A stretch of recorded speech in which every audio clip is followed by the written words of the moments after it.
उसको आज आगे लेके चलेंगे। तो जैसे कि हमने देखा कि गौतम बुद्ध के जाने के बाद कैसे ये दर्शन का विकास हुआ, राइट। तो किस प्रकार से ये डिफरेंट डिफरेंट शाखाएं में डिवाइड हो जाती है, कौन कौन सी शाखाएं हैं, क्या आप लोग नाम बता सकते हो शाखाएं का नाम? हीनयान और महायान। हाँ, हीनयान हाँ और महायान, बिल्कुल। जो ओरिजिनल था हीनयान था। उसके हाँ। बाद में लोग चिंतक ने बार बार में अपने जो उन्होंने अपनी थ्योरी लगा दी या सुधार किया है या जो भी कहिए, वो महायान हो गया। बराबर है। महायान में ये दो आते हैं, संत्रातिक और व्यवहाशिक, ये दो महायान में आते हैं। और योगाचार और माध्यमिक, ये जो है उसमें आते हैं महायान। यस, ठीक है। हाँ, फिर आगे सैद्धांतिक वाले, एक्चुअली हीनयान का तो पुराना था ना, तो हीनयान वाले वो अपने मानसिक और अस्तित्व की जहां तक बात आती है, वो मानसिक में और फिजिकली जो दिखाई दे रहा है उन दोनों को ही अस्तित्व मानते थे। सैद्धांतिक और व्यवहारिक दोनों ही मानते हैं, लेकिन ये माध्यमिक वाले शून्य, मतलब दोनों चीजों को शून्य मानते हैं, चेतना को भी, और थोड़ा समझने में थोड़ा कंसेप्ट क्लियर नहीं कर पा रहे हैं, मतलब दोनों को शून्य, भारी चीजों को, जो भारी भौतिक चीजें जो दिखाई दे रहे हैं, क्योंकि वो नित्य नहीं रहती, मतलब ये नहीं कहते एग्जिस्टेंस नहीं है, लेकिन वो चूंकि नित्य नहीं रहती तो उसको क्रेडिट नहीं देते, नहीं मानते। राइट, मतलब स्वतंत्र अस्तित्व नहीं होता है बाहरी वस्तुओं का। हाँ, लेकिन योगाचार वाले कहते हैं कि नहीं, विज्ञान, चेतना को विज्ञान बोलते हैं, बोले वो तो है ही, और बाहरी वस्तुओं का स्वतंत्र है, एग्जिस्ट करती हैं, लेकिन इंडिपेंडेंट एग्जिस्टेंस नहीं है, उनकी स्वतंत्र सत्ता को नहीं मानते वो, बस इतना डिफरेंस है। राइट, ठीक है, जो हम समझे वो ये है मैडम। हाँ, मतलब वही है, जो शून्यवाद को जो मान रहे, वो शून्य का मतलब ये नहीं कि सब कुछ शून्य है और जीरो है, कुछ भी नहीं है। इसका मतलब है कि उसका अस्तित्व, इंडिपेंडेंट अस्तित्व नहीं है, स्वतंत्र अस्तित्व नहीं है। तो स्वतंत्र अस्तित्व किसका है फिर? स्वतंत्र अस्तित्व फिर बोलते वो चेतना का है। तो चेतना का है ऐसा योगाचार बोलता है, जो कि योग एंड आचार इसको प्रेफरेंस देता है। योग जो हमारा एक्टिविटी है, आचार जो हमारा कंडक्ट है, इसको प्रेफरेंस देता है, और इसके माध्यम से बताता है कि हम अगर चेतना की जागृति करते हैं तो उसी से हमें श्रेष्ठ ज्ञान हो सकता है। तो इसी वजह से उसको योगाचार बोला गया है। तो ये शून्यवाद वाले भी तो चेतना को मानते होंगे ना? मानते हैं, बट उसका मतलब उनका यही मानना है कि कोई भी हम अगर ज्ञान, कोई भी वस्तु का ज्ञान ले रहे हैं तो वो उसका स्वतंत्र अस्तित्व है ही नहीं। दोनों चीज को नहीं मानते। हाँ, इसलिए शून्य है। इसीलिए उन्होंने शून्यवाद का बताया है। और साथ ही साथ प्रतीत्य समुद्रवाद, ये सब कुछ एक दूसरे पे डिपेंड करता है, निर्भर करता है। अगर कारण है तो कार्य है, कार्य है तो कारण है, ये दोनों का हमेशा निर्भरता है, किसी का भी इंडिपेंडेंट स्टेट ऑफ एग्जिस्टेंस नहीं है।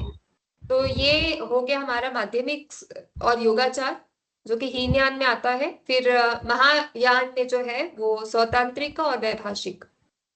अब स्वतांत्रिक का क्या होता है, वो किसको मानते हैं? हीनयान वाले मानते हैं मैडम, संत्रातिक व्यवहारिक को तो हीनयान वाले मानते हैं ना। हाँ। नहीं, तो स्वतांत्रिक और वैभाषिक होता क्या है?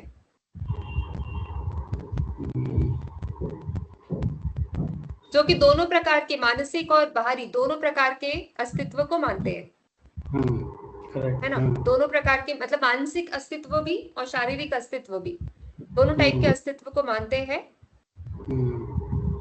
ओके जी जी।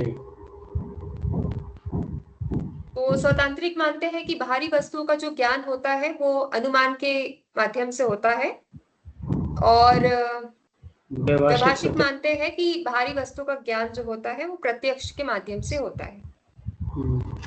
तो ये चार शाखाएं जो हमने पढ़ा, माध्यमिक, योगाचार, स्वतांत्रिक और वैभाषिक, ये पढ़ा, जो कि हीनयान और महायान के अंदर आता है। हीनयान या महायान जो मेजर उनके ट्रेडिशन है, जो डिवाइड हो गए थे।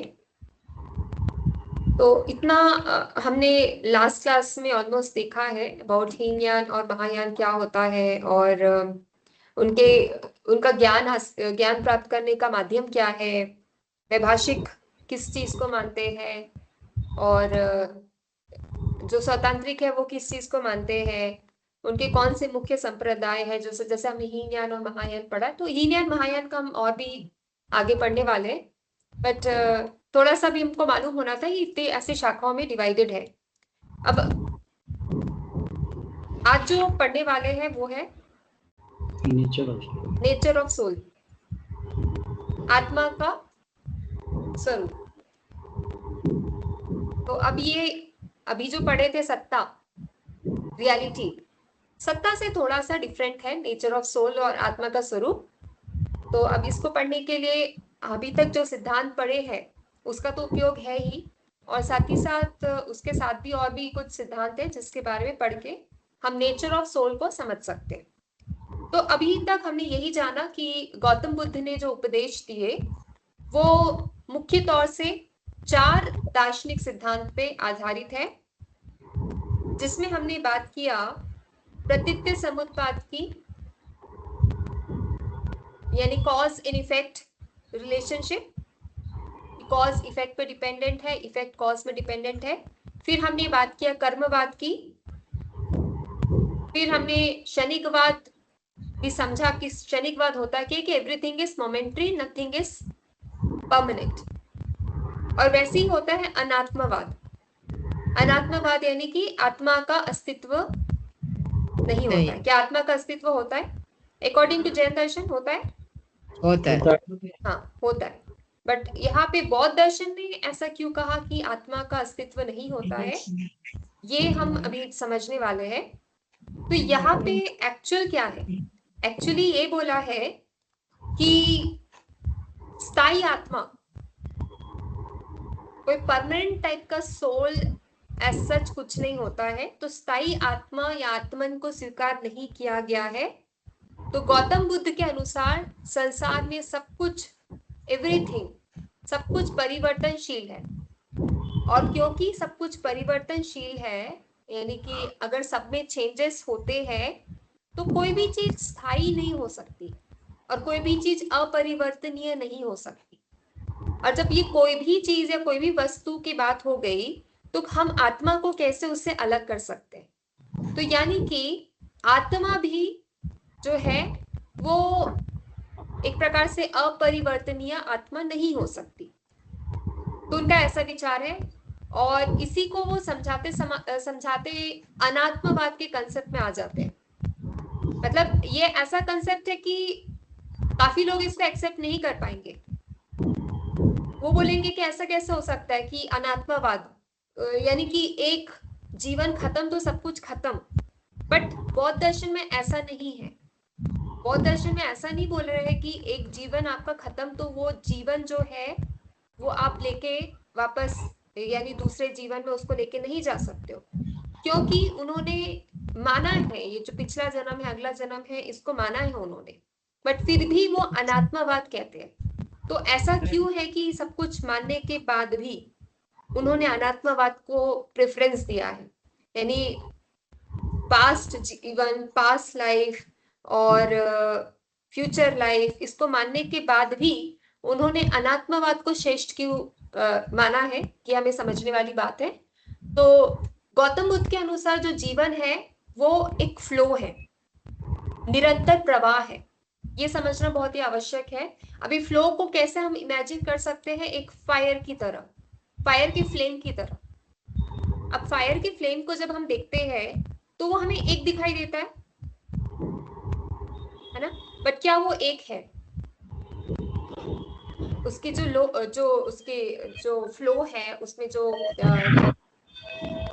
आपको जो फ्लेम दिखता है, क्या वो एक ही फ्लेम है? जो लो है, क्या वो एक ही लो है या बहुत सारे लो का कॉम्बिनेशन है?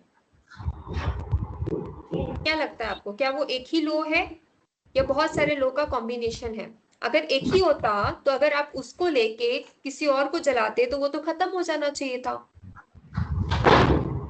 है ना? अगर एक ही होता तो उसको, अगर आप उसको लेके कोई और दीपक जलाते तो उसका जो फ्लो है, उसका जो फ्लेम है वो तो खत्म हो जाना चाहिए था। बट ऐसा क्यों होता है कि वहां से लो लेके अगर आप दूसरा दीपक जलाते हैं तब भी उसका लो खत्म नहीं होता।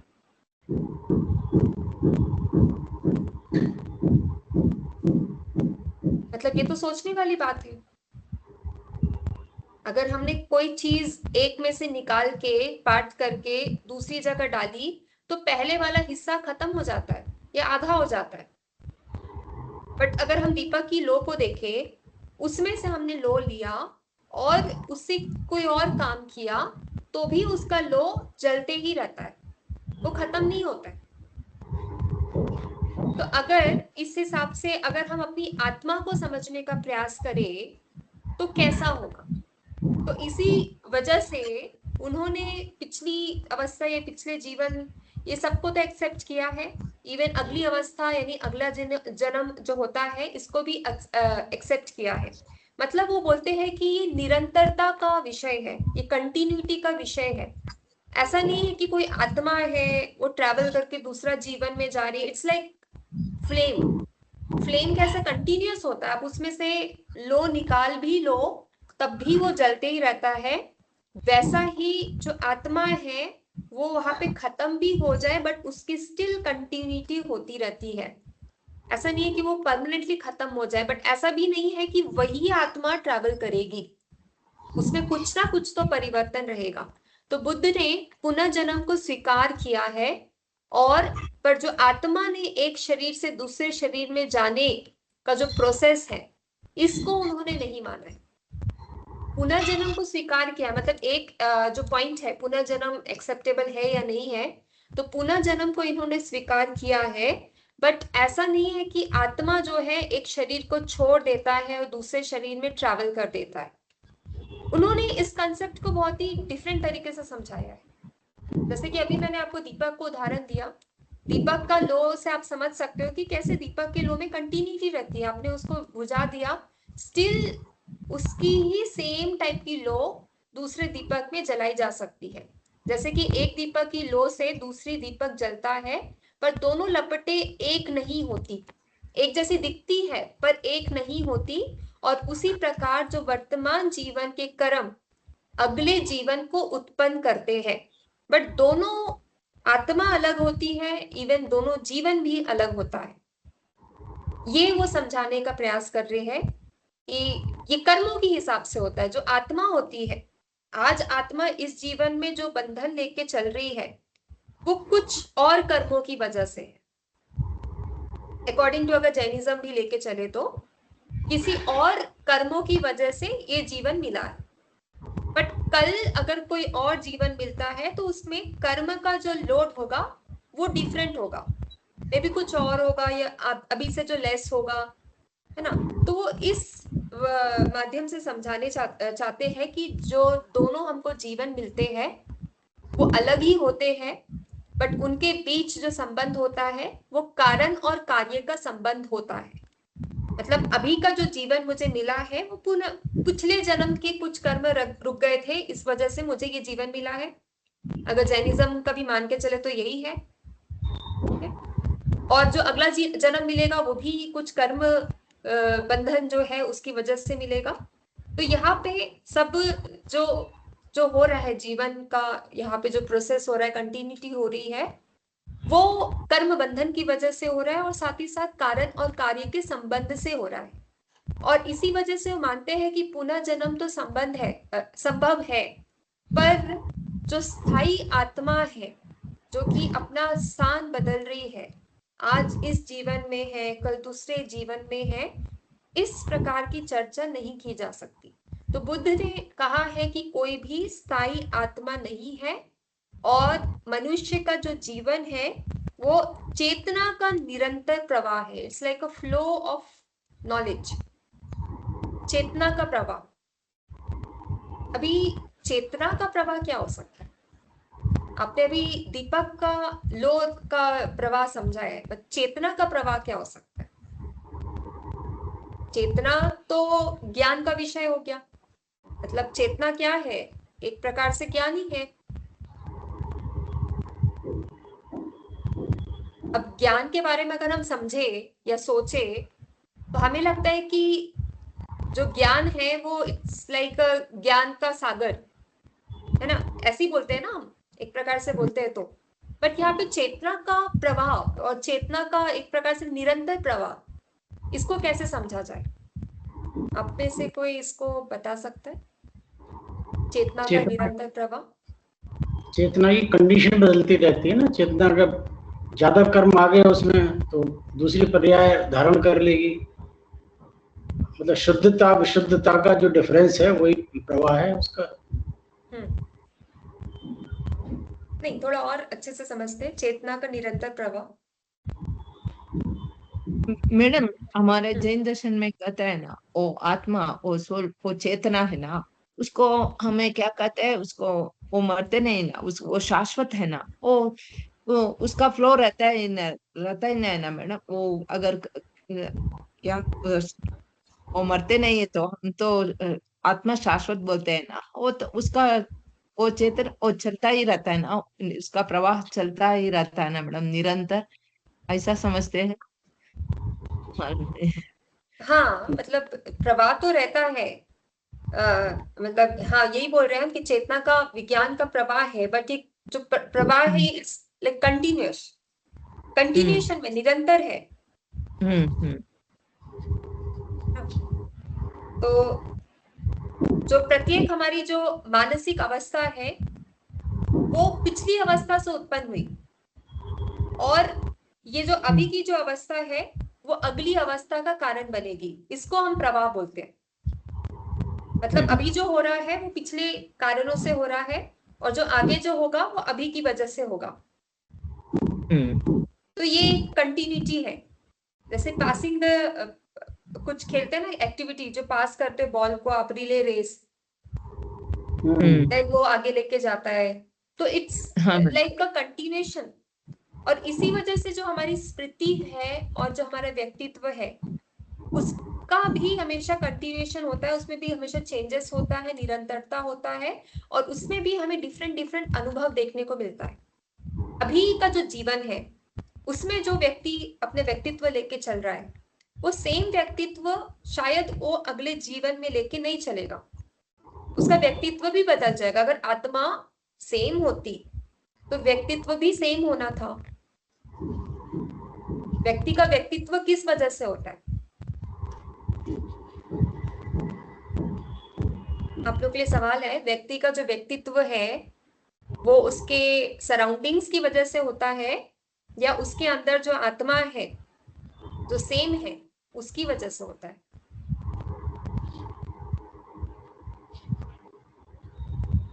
किस वजह से व्यक्तित्व दिखता है हमको, जो पर्सनालिटी जिसको बोलते हैं? पर्सनैलिटी के मैम 5 ट्रेट्स बताए गए हैं, शरीर, इंद्रियां, मन, बुद्धि, अहम। हाँ। उस दृष्टिकोण से लीजिए तो हर चीज उसको। दूसरा यहाँ पे एक प्रश्न मैडम ये आ रहा है कि अगर गौतम बुद्ध ये कहते हैं कि अगला जन्म है तो कर्म जो है, कर्म को कौन कैरी कर रहा है, हमारे इस जन्म के कर्म को कौन कैरी कर रहा है? अगर आत्मा, वही आत्मा अगर दूसरी जगह नहीं जा रही तो दूसरी आत्मा तो पवित्र पैदा होनी चाहिए। एक शंका है मेरी। मान लीजिए मेरा ये जन्म है, अगला जन्म जो मैं लूंगा तो वो तो पवित्र आत्मा होगी ना। ये वाले कर्म, आप ये भी कह रहे हैं कि यहाँ के कर्म कैरी फॉरवर्ड हो रहे हैं, तो अगर कैरियर फॉरवर्ड हो रहे हैं तो कैरियर कौन है, उन कर्मों का कैरियर कौन है? नेचुरली कैरियर कोई शक्ति होगी, उसको हम आत्मा वर्ड नहीं देते हैं, कोई भी एक कैरियर होगा ना, तो कैरियर तो है, वही कैरियर है, बट वो आत्मा नहीं है। क्योंकि अगर आत्मा को हम मान रहे हैं ना तो आत्मा को हम परमानेंट मान के चल रहे हैं। नहीं तो कैरियर कौन है फिर? गौतम बुद्ध की दृष्टि में कैरियर कौन है फिर? कर्म हाँ, कैसे तो ट्रांसफर हो रहे हैं? वही मतलब कैरियर है तो अगर आपने एक मिनट, आपने मतलब रिले रेस का वो दिया एग्जांपल दी, तो रिले रेस में जो स्टिक है उसको हम लेके आगे जाते हैं ना। हाँ। एक बच्चे से दूसरे बच्चे को पास ऑन हो रही है, लेकिन स्टिक पास हो रही है by passing over the stick, वो दूसरे में जा रही है। तो इसी तरह से कोई कैरियर होगा ना जो दूसरी आत्मा को ले रहा है। ये तो अजीब बात है। लॉ की एग्जाम्पल दे दी, हम भी पूछ रहे हो मतलब कर्म कैसे। ये मैंने गौतम बुद्ध मतलब बुद्ध के जो फिलोसफर है उनसे ही बात की है, कहते हैं आप समझेंगे नहीं, हम समझा नहीं पाएंगे उसको। तो ये कोई आर्गुमेंट नहीं होगा। कई एक्चुअली मैडम ये इस टॉपिक पे बात हुई है, या तो आप पुनर्जन्म को मत मानिए और फिर आप ये, या फिर ये कहिए पुनर्जन्म होता ही नहीं, हमने मान लिया। पुनर्जन्म में कैरी फॉरवर्ड भी नहीं होते कर्म, आप ये कहिए तो हम मान लें। आप कह रहे हैं कैरी फॉरवर्ड भी हो रहे हैं, पुनर्जन्म भी हो रहा है, हम आत्मा को भी नहीं मानते, ये कैसे जस्टिफाई, मतलब दर्शन के हिसाब से आपसे समझना चाह रहे हैं कि कैसे जस्टिफाई करेंगे। देखिए, अभी जैसे कि बहुत सारे दर्शनों ने आत्मा का क्या रूप मान के चल रहे हैं, हम ये इस पे नजर डालते हैं। आत्मा एक स्वतंत्र अस्तित्व रखती है जी, है ना। ये मान के मोस्टली बहुत सारे दर्शन अपना सवाल जवाब और अपने जो डिबेट है वो इसी बात से करते कि आत्मा का स्वतंत्र अस्तित्व है, ठीक है, और आत्मा जो है शरीर बदलते जाता है। बट ठीक है। बौद्ध दर्शन का ऐसा कहना है कि अगर आत्मा स्थायी हो गई, परमानेंट हो, मतलब कि एक प्रकार से स्थायी हो गया, उसका स्वतंत्र अस्तित्व हो गया, तो वो क्यों स्वतंत्र अस्तित्व वाली आत्मा कर्म बंधन में फंसेगी? सवाल ही नहीं उठता। जो स्वतंत्र है वो तो कर्म बंधन में फंसनी ही नहीं चाहिए।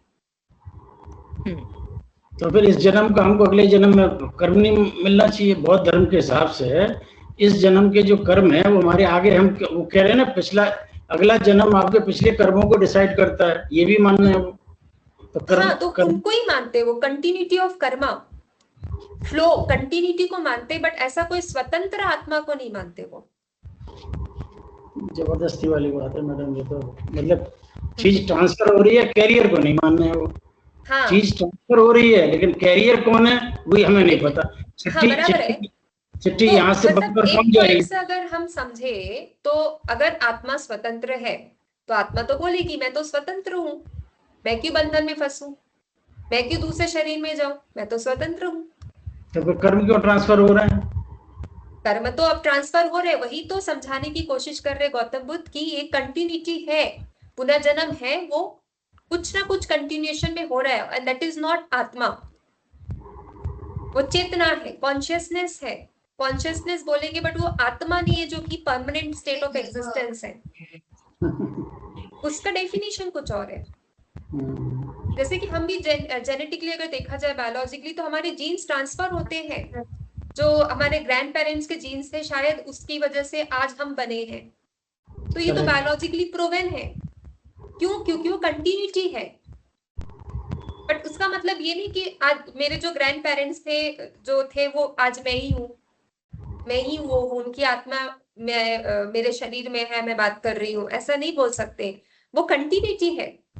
तो यही गौतम बुद्ध निरंतरता को समझाने की कोशिश करते हैं, कंटिन्यूटी को समझाने की कोशिश करते हैं, और इसी वजह से वो स्थायी आत्मा को नहीं मानते हैं, यानी कि आवश्यक नहीं मानते। इट्स नॉट इम्पोर्टेंट कि हम स्वतंत्र आत्मा को लेके चले।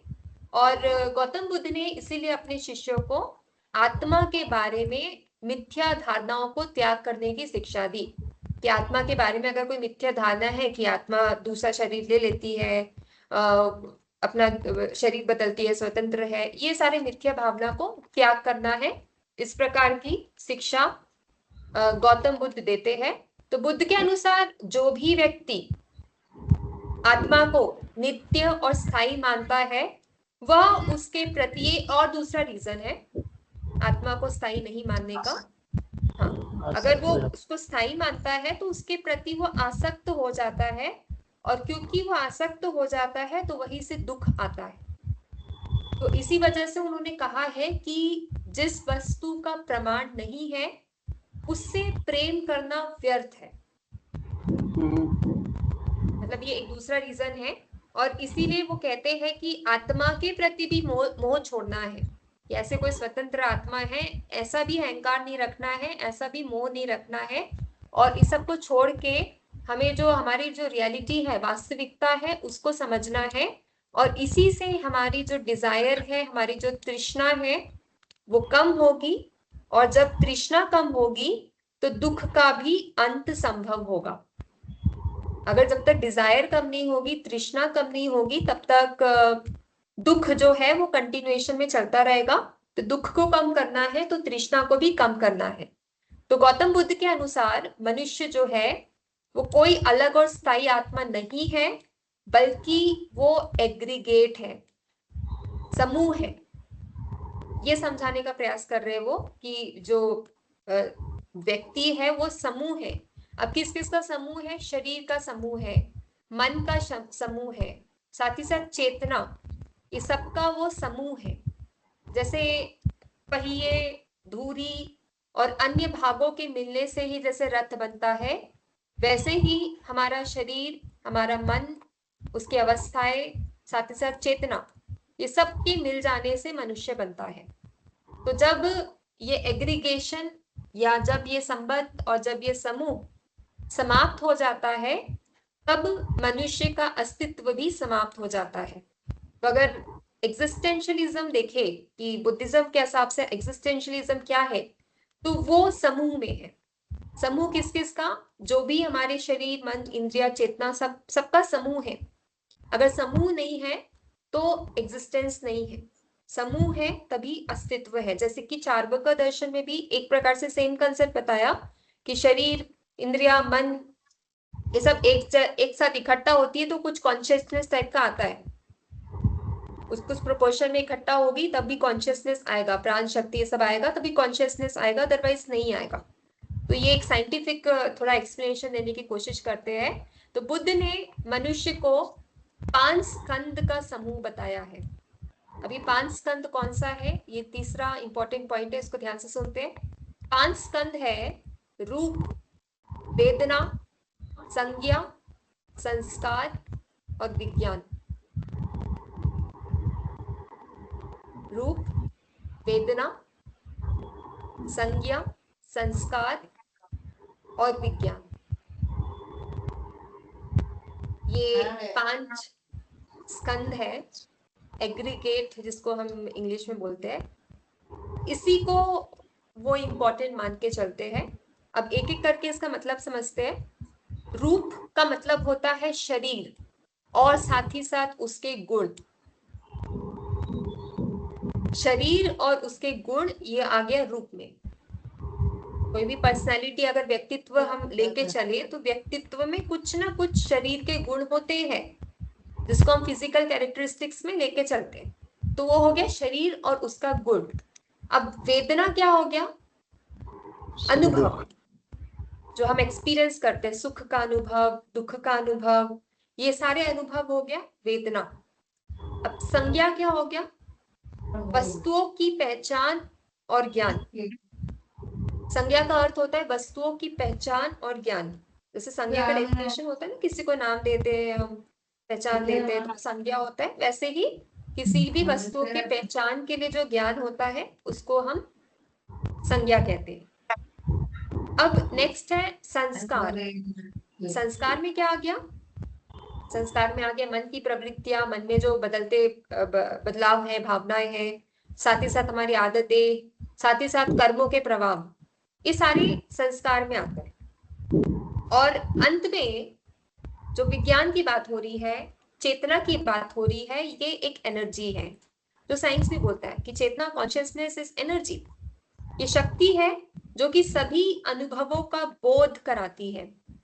अगर चेतना नहीं होगी तो हमें पता नहीं होगा कि ये एक्सपीरियंस कैसा है। अगर कोई व्यक्ति कोमा में है, उसको अगर आप नींबू खिलाते हो तो उसको नहीं समझ आएगा कि ये नींबू है, क्योंकि चेतना है तभी उसको समझ आता है कि वस्तु है, वस्तु में संज्ञा है, संज्ञा में वेदना है, वेदना का रूप है। इस प्रकार से उसको समझ आएगा, अदरवाइज उसको समझ नहीं आएगा। तो चेतना से हमें अनुभव का बोध होता है, और इसी वजह से ये जो 5 स्कंद है, इसी वजह से मनुष्य का निर्माण होता है। अगर ये 5 स्कंद नहीं है तो मनुष्य का निर्माण भी नहीं होता है। तो ये इंपॉर्टेंट है ये समझना कि गौतम बुद्ध ने किस प्रकार से हमारे शरीर की रचना के बारे में बताया है और कैसे हमें फिर आगे का ज्ञान मिलता है। अब आगे देखते हैं। जो हमने योगाचार दर्शन अभी देखा था, जो बुद्धिज्म के अंदर बाद में डेवलप होता है ये दर्शन। अब योगाचार दर्शन में आलय विज्ञान का विशेष महत्व है। यह सभी संस्कारों और अनुभवों का भंडार है, स्टोर हाउस। ये जो हमारा जो शरीर है वो बहुत सारे संस्कार, अनुभव, ये सब का स्टोर हाउस है, और इसी में सभी कर्मों के बीच सुरक्षित रहते हैं। यानी जो भी हम कर्म लेके चलते हैं वो कहीं ना कहीं से ये बीज की वजह से होता है, ये स्टोर हाउस कॉन्शियसनेस की वजह से होता है, और इन्हीं बीजों के अनुसार विभिन्न अनुभव उत्पन्न होते हैं। तो इसमें ये भी बताया योगाचार, क्योंकि ये योग को प्रेफरेंस देते, आचार को प्रेफरेंस देते, मेडिटेशन को प्रेफरेंस देते हैं। तो ये बोलते हैं कि योग और आत्म संयम के द्वारा हम इन संस्कारों का नाश करके निर्वाण की प्राप्ति कर सकते हैं। यानी अगर हम बीज को ही खत्म कर दे तो पौधा उगने की संभावना ही नहीं है। तो योगाचार में बोलते हैं इसीलिए हमें अपना प्रेफरेंस चेतना को देना है, कॉन्शियसनेस को देना है, क्योंकि चेतना में ही सब कुछ जो हमारे अनुभव है, संस्कार है, इसका बीज है। क्योंकि चेतना ही से हमें अनुभव का बोध होता है। अगर चेतना नहीं है तो हमें अनुभवों का बोध ही नहीं होगा। तो अगर चेतना में अगर ऐसे बीज है, उसको अगर हम खत्म कर दे तो ही हम ये संस्कारों से और साथ ही साथ ये अनुभवों से मुक्त हो सकते हैं। तो अब यहाँ पे एक टर्म आता है बोधिसत्व। बोधिसत्व सुना है आपने? क्या होता है बोधिसत्व? बुद्धिज्म में बोधिसत्व को बहुत ही प्रेफरेंस दिया गया है। संघ को वो तो दिया एक है, व्यक्ति है ना मैडम, वो हाँ बोधिसत्व एक व्यक्ति है ना मैडम? हाँ, वो तो है ही, एक नाम भी है, बट यहाँ पे टर्मिनोलॉजी क्या कहती है? दूसरे का भला करना, दूसरे का भला Yes. करना। हाँ हाँ, तो स्वयं निर्माण प्राप्त करने की जो क्षमता रखता है उस व्यक्ति को बोधिसत्व बोलते हैं, और साथ ही साथ वो दूसरों के कल्याण के लिए संसार में रहता है। मतलब उसका पर्पस ही यही है कि वो दूसरों का कल्याण करे, तो उसको बोधिसत्व कहा गया है। और उसका जीवन जो है वो करुणा, क्योंकि हमको पता है कि बुद्धिज्म में करुणा, मुदिता, उपेक्षा, ये सबको बहुत ही महत्व दिया गया है। तो यहाँ पे करुणा, सेवा, प्रज्ञा, ये सब चीज, ये सब जो संस्कार है ये यहाँ पे बहुत ही मायने रखते हैं। और जो बोधिसत्व है वह सभी जीवों को दुख से मुक्त करने का प्रयास करता है, अपने पुण्य का उपयोग जो है वो दूसरों के कल्याण के लिए करता है। तो महायान, जो बिग व्हीकल जिसको बोलते हैं, जो बाद में डेवलप हुआ, हीन ज्ञान के बाद डेवलप हुआ, वहां पे बोधिसत्व ही सर्वोच्च आदर्श माना गया है। जो बोधिसत्व जो है, गुण, क्वालिटी है इंसान की, ह्यूमन की, उसी को सर्वोच्च माना गया है, उसी को सबसे आदर्श माना गया है। तो जो प्रारंभिक बौद्ध धर्म है, अभी हम महायान और हीन ज्ञान के संदर्भ में देख रहे हैं, प्रारंभिक बौद्ध धर्म में अनात्मवाद को स्वीकार किया गया था। यह हमने अभी तक समझ लिया। प्रारंभिक मैंने थेरवाद और हीनयान, यहाँ पे अनात्मवाद को स्वीकार किया गया था। बट महायान ने व्यक्तिगत आत्मा को असत्य माना है, लेकिन जो महात्मा है या सार्वभौमिक चेतना है उसको स्वीकार किया है। व्यक्तिगत आत्मा नहीं होती, बट जो यूनिवर्स, जो एक प्रकार की जो महात्मा लोग हैं या महात्मा है या सार्वभौमिक जो चेतना है, यूनिवर्सल कॉन्शियसनेस, उसको उन्होंने यहाँ पे स्वीकार किया है। तो इससे लोगों में एक प्रकार की पॉजिटिविटी रहती है, आध्यात्मिक आशा रहता है और विश्वास रहता है। और ये जो टर्मिनोलॉजी है यूनिवर्सल कॉन्शियसनेस, ये जो शब्द है आज कंटेम्पररी आधुनिक जो दर्शन है इसमें बहुत उपयोग हो रहा है। जो कंसेप्ट, इवन जो साइकोलॉजी है, साइकोलॉजी में भी इसका बहुत उपयोग हो रहा है। से बोला गया है कि ब्रेन वॉशिंग करना है। जैसे कि अभी हिटलर का प्रमाण लेते तो हिटलर ब्रेन वॉशिंग, सबका ब्रेन वॉशिंग कर दिया गया, सबको एक जैसा पाठ पढ़ा दिया गया। तो इससे क्या होता है, इससे ऑटोमेटिकली जो है हम सार्वभौमिक जो चेतना है उसको स्वीकार करने लगते हैं। तो सब सोच रहे हैं वो सत्य है, इसको हम मान के चलते हैं। तो यहाँ पे सार्वभौमिक चेतना को स्वीकार किया गया, जिससे कि लोगों में एक प्रकार की पॉजिटिविटी रहे और आध्यात्मिक आशा रहे। तो महायान में बुद्ध जो है वो केवल एक प्रकार के गुरु नहीं है। जैसे कि हमको मालूम है बुद्धिज्म में बाद में ये पूजा पाठ का ये सारे ट्रेडिशंस आने लगे, तो वो महायान की वजह से आने लगा। तो यहाँ पे महायान में बुद्ध को सिर्फ एक गुरु जैसे नहीं माना गया है, उनको पूजनीय माना गया है, उनको उपास्य माने गए हैं, और आगे चल के बुद्ध को अमिताभ बुद्ध तथा धर्मकाय के रूप में ईश्वर समान भी माना गया है। जो भगवान बुद्ध हम बोलते हैं वो महायान की देन है, कि महायान की वजह से हम उनको भगवान बुद्ध करके कैटेगराइज करने लगे हैं। तो भक्त जो है वो बुद्ध की कृपा, दया और संरक्षण में विश्वास रखते हैं, कि जो बुद्ध है उनकी हमें कृपा है, तो शायद हम उनका सम्मान भी रखना है, और साथ ही साथ उनकी जो भी विश्वास है, फिलॉसफी है, आदर्श है, उसको संरक्षण भी करना है। तो इसी वजह से जो बौद्ध धर्म है उसमें भक्ति भावना का विकास होता है। जो भक्ति आया, भक्ति के जो गुण आए वो यहाँ महायान से ही आया। ठीक है, यहाँ तक क्लियर है अनात्मवाद क्या होता है, बौद्ध दर्शन ने अनात्मवाद को क्यों प्रेफरेंस दिया है, और साथ ही साथ बोधिसत्व का क्या महत्व है। इतना क्लियर है? ठीक है, अभी सब लोग आप लोग एक एक करके अनम्यूट करके बताइए कि अभी तक आपको कितना समझ आया, कितनी अंडरस्टैंडिंग हुई।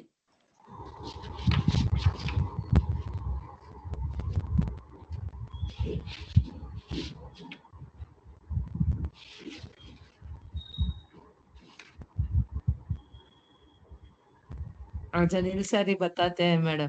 अच्छा एक एक करके सभी बताइए, जितना भी आपको समझ आया, याद आया, क्योंकि हमने आज बहुत सारी बातें की है। हाँ बहुत सारे बातें किया है। हाँ, अनात्मवाद तो पढ़ा ही है, साथ ही साथ फिर स्कंद, निरंतरता की बात किया है, फिर स्कंद की बात किया है, फिर चेतना, चेतना, पांच बोधिसत्व, स्कंद की बात की है। पांच स्कंद के बारे में बता सकते हैं, मतलब आप सभी बोधिसत्व एक के एक बारे में टॉपिक को कवर करके बता सकते हैं कि क्या क्या बात हुई है। फिर बोधिसत्व का बात किया है, फिर भक्ति के बारे में थोड़ा सा पढ़ा है। हाँ। बोधिसत्व को मैडम हम अपने तीर्थंकर प्रकृति से जोड़ सकते हैं ना, उस तरह से। हाँ, तीर्थंकर प्रकृति में भी यही होता है कि अपना कल्याण करते हैं और दूसरों का कल्याण सोचते हैं, यही बेसिक फर्क है। यस।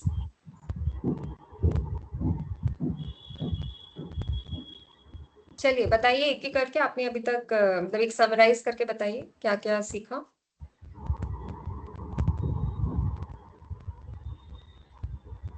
अच्छा आप ही बताइए अनिल सर। ठीक है, अनिल जी पूरा समराइज करेंगे, हम बताइए। पूछिए तो बता देंगे, ऐसे नहीं बता पाते, हम लेक्चर नहीं दे पाते। चलिए स्कंद के बारे में बता देते हैं। आज बहुत विषय पढ़ा लिया मैडम ने, लेकिन वापस बोलने को नहीं है मुझे आज। स्कंद में बता देते हैं। उन्होंने बताया 5 स्कंद। एक्चुअली गौतम बुद्ध से पहले ये हो रहा था, जो डिसीजन था थ्योरी में, फिलोसफी में आ रहा था कि हमारा शरीर कैसे बनता है। जो मैडम ने पर्सनैलिटी वर्ड यूज किया था, व्यक्तित्व, तो व्यक्तित्व को और दर्शनों में बताया गया 5 एलिमेंट्स होते हैं: शरीर, इंद्रियां, मन, बुद्धि और अहम। इन 5 एलिमेंट्स से बनता है।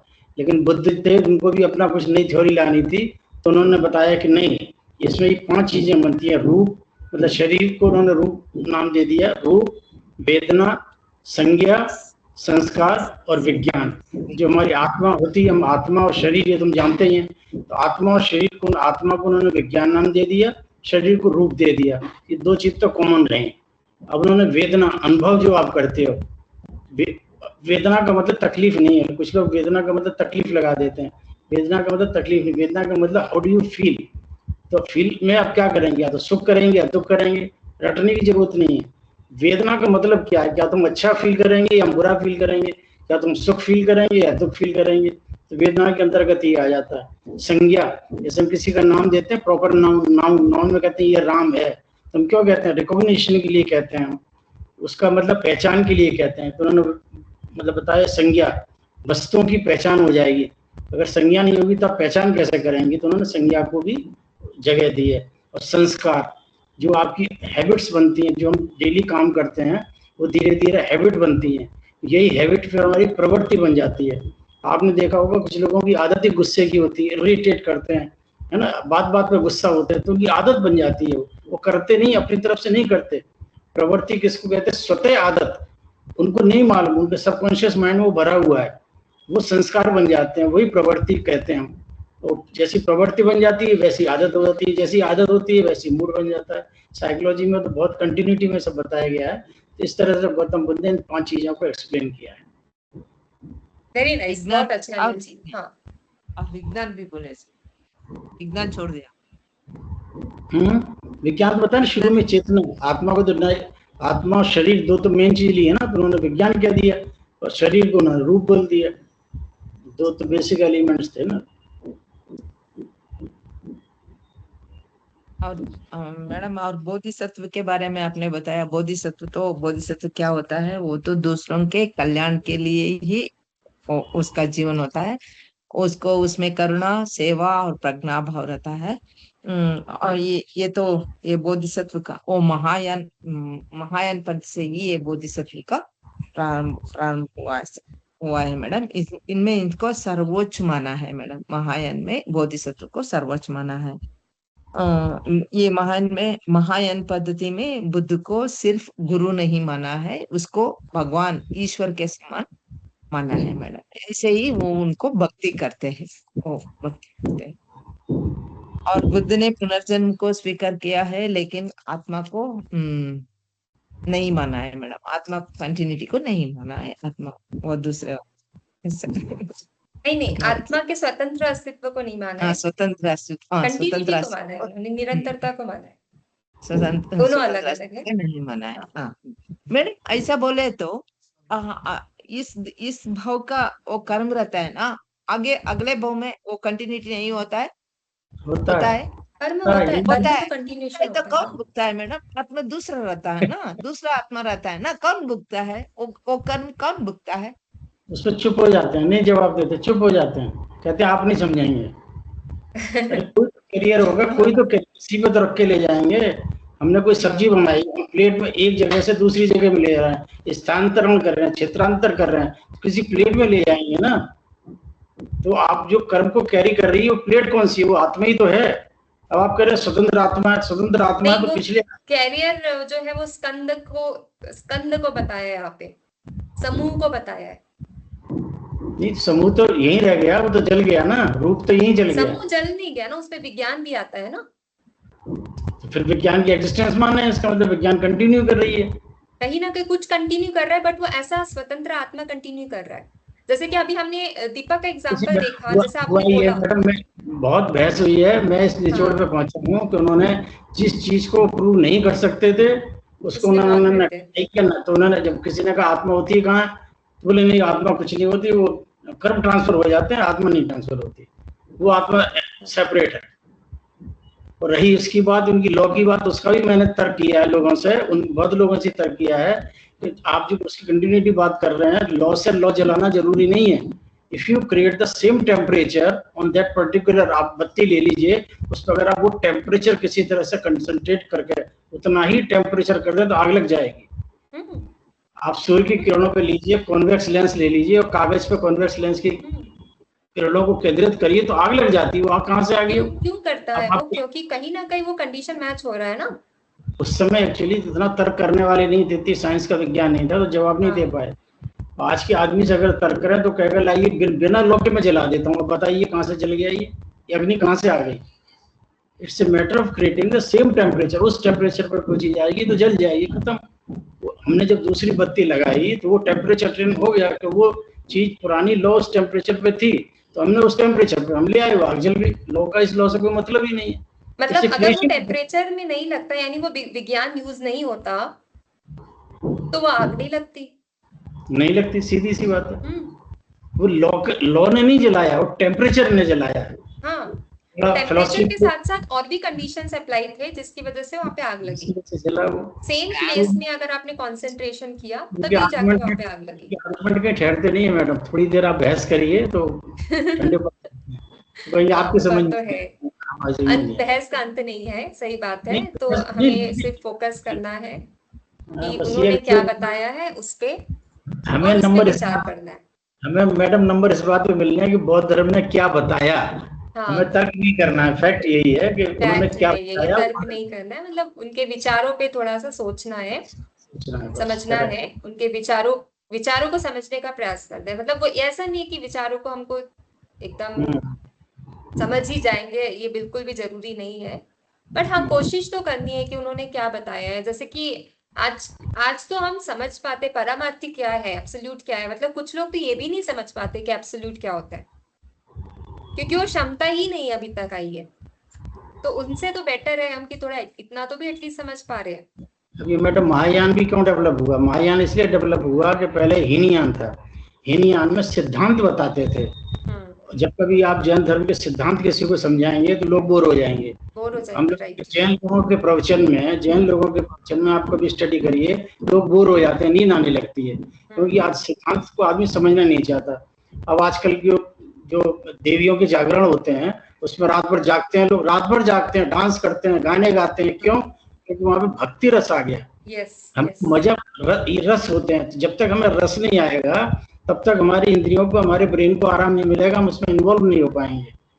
और जिस चीज सिद्धांत में रस नहीं होता, सिद्धांत में नॉलेज होती है, सिद्धांत में रस नहीं होता, तो रस क्रिएट करना है। तो रस क्रिएट करने के लिए क्या करें? भक्ति रस लाएं। जब तक भक्ति रस नहीं, भक्ति रस दुनिया में सबसे बड़ा रस है। आदमी भाव विभोर हो जाता है, पगला जाता है आदमी जब भक्ति में डूबता है। तो भक्ति रस को क्रिएट करने के लिए उन्होंने महायान को जन्म दिया, वो महायान हिट हो गया। तो क्योंकि हमारी बहुत ही प्रचार भी हुआ ना बुद्धिज्म का, देखा जाए तो नेचुरली अच्छी लोगों चीज है। ने लोग इसमें कन्वर्ट भी होने लगे, एक प्रकार से बहुत फैल गया ये धर्म। क्यों? अब वो हम भी एक लोगों सवाल होता है, क्या हम लोग उनको पसंद आया इसमें हम लोगों को मैडम जैन विधान आजकल होते हैं, देखिए कुछ थोड़ा विधान की बात होती है, सीधा उसके बाद लोग डांस करने लगते हैं भक्ति रस में, गाने बजते हैं, डीजे बजता है, अच्छा लगता है, कहते यार बहुत बढ़िया विधान हुआ। मतलब काम की बात कोई नहीं बताई, डांस अच्छा किया लोगों ने, लेडीज ने डांस अच्छा किया, गरबा किया, उस तरह की बात की तो अच्छी लगती। क्या मतलब प्रकृति है ना हम लोगों की, वो संस्कार हम लोगों के ऐसे हैं, प्रकृति संस्कार है प्लस हाँ जो अनुभव है हमें वही अच्छे लगते हैं मोस्टली। वही अच्छा लगता है, और जरूरी भी है, वो जरूरी भी है मैडम, किसी को इन्वॉल्व करना है तो जरूरी भी है। यस यस, ठीक है। चलिए then we will wind up the class and कल क्लास नहीं होगी, मंडे को होगा। कल इंदु मैम की क्लास होगी